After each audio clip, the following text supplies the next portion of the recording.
चाहे वो कितना भी खास क्यों ना हो, उससे आपको युद्ध करना ही पड़ेगा। महाभारत का युद्ध भाइयों के बीच की लड़ाई थी, अपनों के बीच की लड़ाई थी।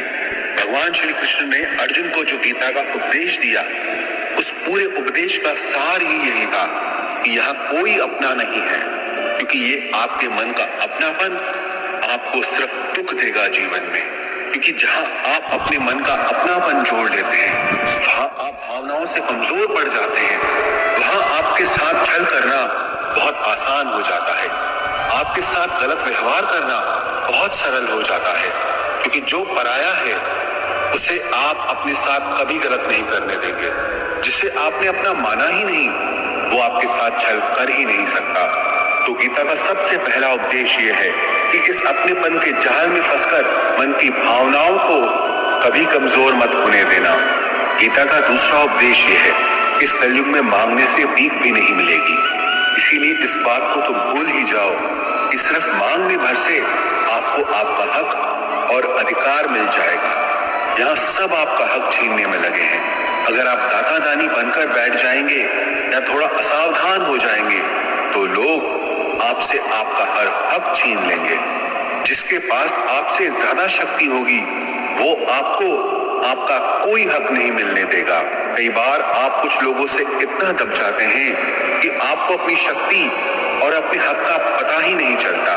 कई बार आप बेवजह ही दुख झेलते हैं, क्योंकि जिस पर आपका हक और अधिकार होता है वो आपको नहीं मिलता। इस कलयुग में न्याय और हक आपको अपने आप से कभी नहीं मिलेगा। जब पांडवों को अपने राज्य के लिए, जो कि उनके खुद के पिता का था, वो बिना युद्ध किए नहीं मिला, तो आपको आपका हक कैसे ऐसे आसानी से मिल जाएगा। यही तो गीता का ज्ञान है, यही गीता सिखाती है। धृतराष्ट्र जो दुर्योधन का पिता था, वास्तविकता में वो हस्तिनापुर का राजा कभी था ही नहीं। सिर्फ पांडवों के पिता महाराज पांडु की अनुपस्थिति में उसे कार्यकारी राजा बनाया गया, लेकिन फिर भी उसने और उसके बेटों ने उस राज्य पर कब्जा जमा लिया, जिस राज्य पर उनका कोई अधिकार ही नहीं था। और जो पांडव सिर्फ जन्म से ही नहीं बल्कि गुणों से भी उस राज्य के अधिकारी थे, उन्हें अपने ही राज्य को प्राप्त करने के लिए युद्ध करना पड़ा, न जाने कितने लोगों को मारना पड़ा। तो अगर आप गीता के ज्ञान को गहराई से समझेंगे, आपको ये अच्छे से समझ में आ जाएगा कि आज के युग में बिना लड़े आपको आपका हक और अधिकार कभी नहीं मिलने वाला।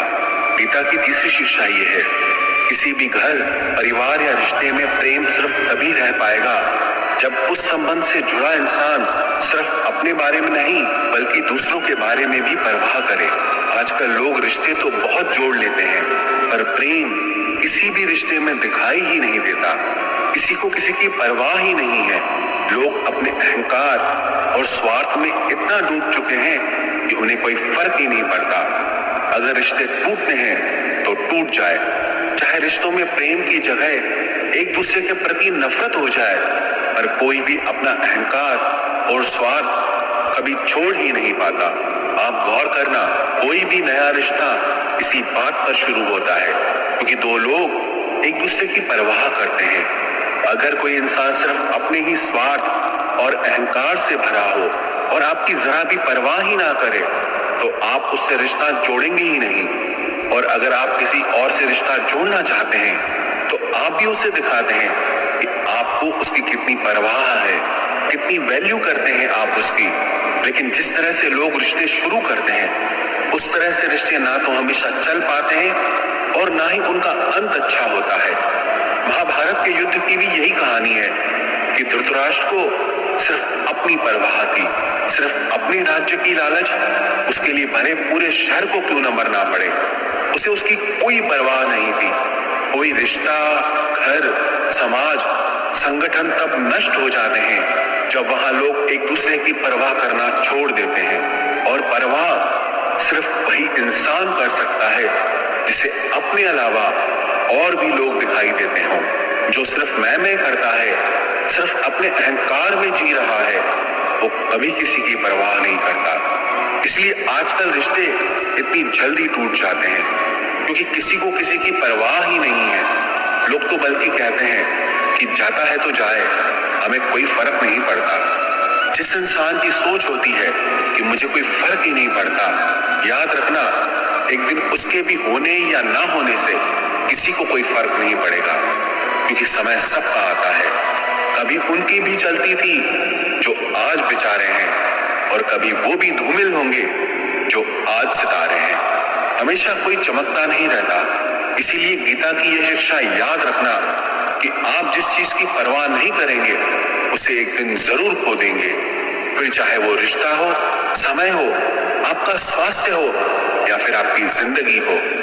गीता की चौथी शिक्षा यह है, जिंदगी में आप जब भी किसी पर भरोसा कर लेते हैं, आप वहीं से खुद को धोखा मिलने का, दर्द पहुंचने का रास्ता खोल देते हैं। ये जरूरी नहीं कि आपको दुख सिर्फ तब पहुंचेगा जब आप किसी पर पूरा भरोसा कर लेंगे। आपने अगर किसी पर थोड़ा भी भरोसा किया है तो सामने वाला भी आपको उस हद तक तकलीफ पहुंचाने के लायक हो जाता है। आप गौर करना, आपको जिंदगी में जब भी किसी ने चोट पहुंचाई होगी, उसका सबसे बड़ा कारण यही होगा कि आपने उस पर भरोसा कर लिया। अब वो भरोसा चाहे आप रिश्तों में करें, व्यापार में करें या अपने लिए काम करने वाले लोगों के ऊपर करें, जब तक आप किसी पर भरोसा नहीं करेंगे तब तक आपको कोई चोट पहुंचा ही नहीं सकता। क्योंकि मनुष्य का स्वभाव है, जैसे ही वो किसी पर भरोसा करता है तो फिर उस इंसान को लेकर या उस काम को लेकर वो असावधान हो जाता है। क्योंकि जब भरोसा है तो इंसान उस बात की चिंता ही नहीं करता, और उसकी वो असावधानी उसे हमेशा चोट पहुंचाती है। इसलिए गीता की ये शिक्षा जरूर याद रखना कि भरोसा जिस पर भी करें, बहुत सोच समझकर और सावधानी के साथ करें। गीता की पांचवी शिक्षा ये है, जो बात आपके मन को बार बार तंग कर रही है, आपके मन को परेशान कर रही है, चाहे वो आपको कितना ही पसंद क्यों ना हो, पर आपको उसे छोड़ देना चाहिए। कई बार जिंदगी में ऐसा होता है कि आपको कोई चीज, कोई इच्छा या कोई रिश्ता बहुत अच्छा या जरूरी लगता है, लेकिन उसकी वजह से अगर आपका मन दुखी और परेशान हो रहा है तो उसका मोह छोड़ देना चाहिए। क्योंकि ना वो चीज, वो रिश्ता, वो इच्छा आपको ठीक से मिल पा रही है और ना आप उसे छोड़ पा रहे हैं, और उसकी वजह से आपके मन की स्थिति कष्ट, पीड़ा और दुख से भर जाती है। ये जरूरी नहीं कि आपको क्या अच्छा लगता है, बल्कि ये जरूरी है कि आपके लिए क्या सही है। याद रखना, जब तक आप अपने मन को उन चीजों में लगाए रखेंगे जो आपको खुशी नहीं देते, तब तक आपको सिर्फ दुख और पीड़ा ही मिलती रहेगी। इसलिए जो आपके मन को अच्छा लगे उसके पीछे मत भागो, बल्कि जो आपके मन को हल्का कर दे उस रास्ते पर चलना चाहिए। गीता की छठी शिक्षा यह है, बहुत ज्यादा सरल और सीधा मन लेके चलोगे तो लोग आपको छलते ही रहेंगे। यहाँ सब इसी उम्मीद में बैठे हैं कि कैसे किसी से अपने लिए ज्यादा से ज्यादा फायदा ले लिया जाए। आपके मन की सरलता दूसरों को ये संदेश देती है कि वो आपका फायदा उठा सकता है। आप सरल और सीधे इंसान हैं, इसमें कोई बुराई नहीं, लेकिन जब आपकी सरलता, सीधापन लोगों को दिखाने लगते हैं, तब लोग इसका फायदा जरूर उठाते हैं। वास्तविकता में सरल और सीधा होने का बस इतना मतलब है कि आप किसी का फायदा ना उठाएं। इसका ये मतलब नहीं कि आप लोगों को अपना फायदा उठाने दें। गीता की सातवीं शिक्षा ये है, जो लोग आपको पसंद नहीं है या जो लोग आपके दुख का कारण है, एक तो जितना हो सके उनसे उतना दूर रहो, और दूसरा उनके पीछे भी उनके बारे में बात न करें।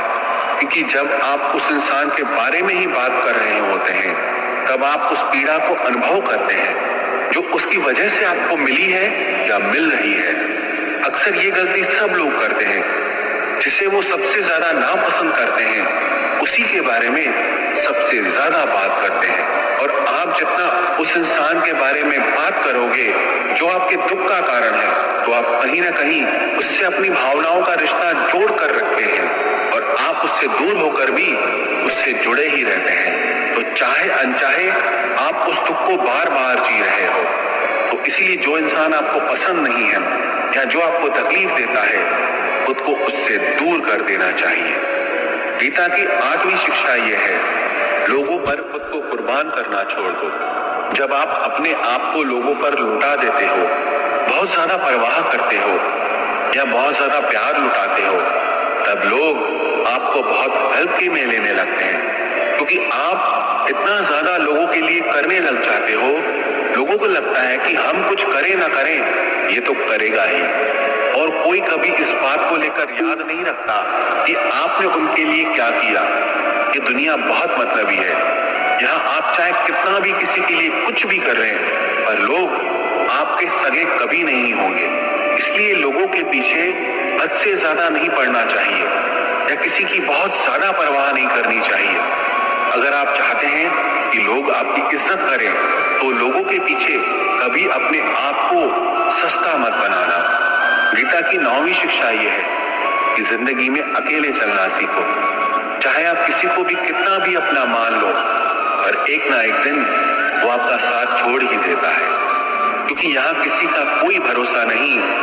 कोई भी कभी भी बदल सकता है। जब आप किसी को अपनी सारी खुशियों की वजह बना लेते हैं, तो उसके आपकी जिंदगी में चले जाने से आपकी सारी खुशियां भी चली जाती हैं। अपने आप को थोड़ा अकेले जीना भी सिखाओ, क्योंकि जिंदगी में लोग तो आते जाते रहेंगे, लेकिन जीवन के आरंभ से अंत तक सिर्फ आप ही आपके साथ रहेंगे। वो कहते हैं ना कि इस दुनिया में अकेले ही इंसान आता है और इस दुनिया से अकेले ही जाता है। लेकिन ये जो जिंदगी के बीच का समय है, अगर इसमें अकेले जीने की कला आ जाए, तो न किसी से मिलने की खुशी होगी और न जिंदगी से किसी के जाने का गम होगा। गीता की 10वीं शिक्षा यह है कि परिवार वो नहीं होता जिससे आपके खून के रिश्ते होते हैं। परिवार तो वो होता है जो आपके दुख में, आपकी तकलीफ में आपके साथ खड़ा हो जाए। अगर परिवार के होने के बाद भी अगर जिंदगी की हर चुनौती का सामना आप अकेले ही कर रहे हैं, तो वो परिवार परिवार नहीं, बल्कि अजनबी लोग हैं आपके लिए। अकेले होकर अकेलापन महसूस करना उतना तकलीफ नहीं देता जितना परिवार में रहकर अकेला महसूस होने में दर्द होता है। कौरव और पांडव जिनके बीच इतना बड़ा महाभारत का युद्ध हुआ, उसके लिए श्री कृष्ण ने गीता का ज्ञान अर्जुन को दिया। वो कौरव पांडव आपस में भाई थे, एक ही वंश का खून था, एक ही परिवार का हिस्सा थे। लेकिन अगर भाई और परिवार अगर ऐसे होते हैं, इससे बेहतर तो यह है कि इंसान अकेला ही रहे। गीता